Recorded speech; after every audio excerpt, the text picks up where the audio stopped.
Mga hayop kayang tumira sa bulkan? Alam natin nakatira ang mga hayop sa kung saan, sa inyong bahay, kapitbahay, at sa pamahalaan.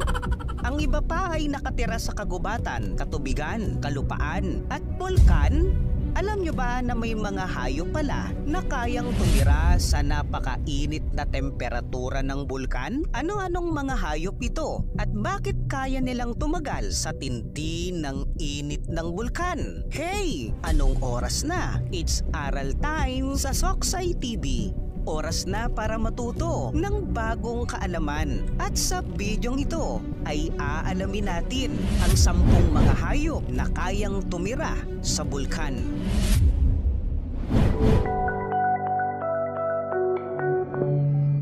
Number 10, Brittle Star. Ang hayop na ito ay matatagpuan sa ilalim ng dagat at nakatira sa mga volcanic vent. Tinatawag din itong Serpent Star dahil sa mabilis na paggalaw ng mga galamay nito na parang ahas. Mukha din itong starfish na ang madalas nilang kainin ay algae, mga halamang dagat at planktons. Ang Brittle Star ay kayang tumira sa mga bulkan sa ilalim ng dagat. Number 9, Scalyfoot Snail. Ang snail na ito ay may matitibay na shell bilang pangdepensa at may matatalim na paa na pang-opensa. Ginagamit din nila ito upang makakapit ng mahigpit na kahit siya ay bumitaw na.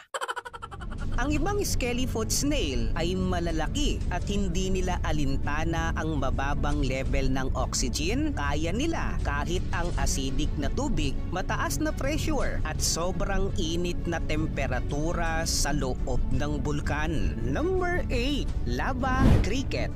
Maliliit lamang ang hayop na ito. Tinawag silang lava cricket dahil madalas silang makita sa mga lava ng mga bulkan sa Hawaii. Ganito katindi at katibay ang nilalang na ito na kahit napakainit sa lava na inilalabas ng bulkan ay kaya pa rin nilang mabuhay. Number 7, Six-gill Stingray. Ang Six-gill Stingray ay mas pinipiling tumira sa bulkan. Sana all pinipili.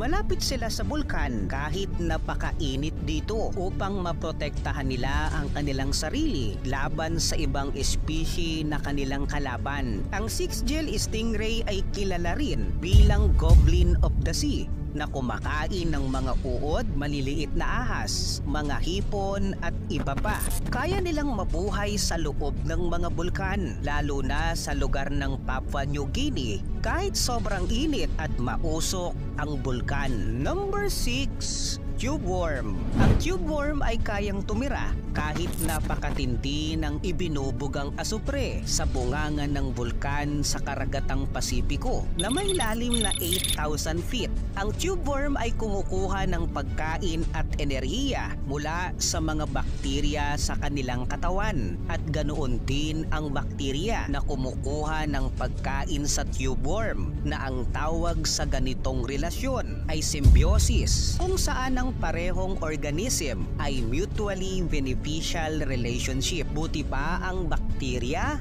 at bulating ito in relationship. Kidding aside, kung sakali na mawala ang init ng temperatura na mula sa bulkan, maaari ding mamatay o mawala ang mga tube worm dahil kailangan nila ang init ng temperatura upang sila ay mabuhay.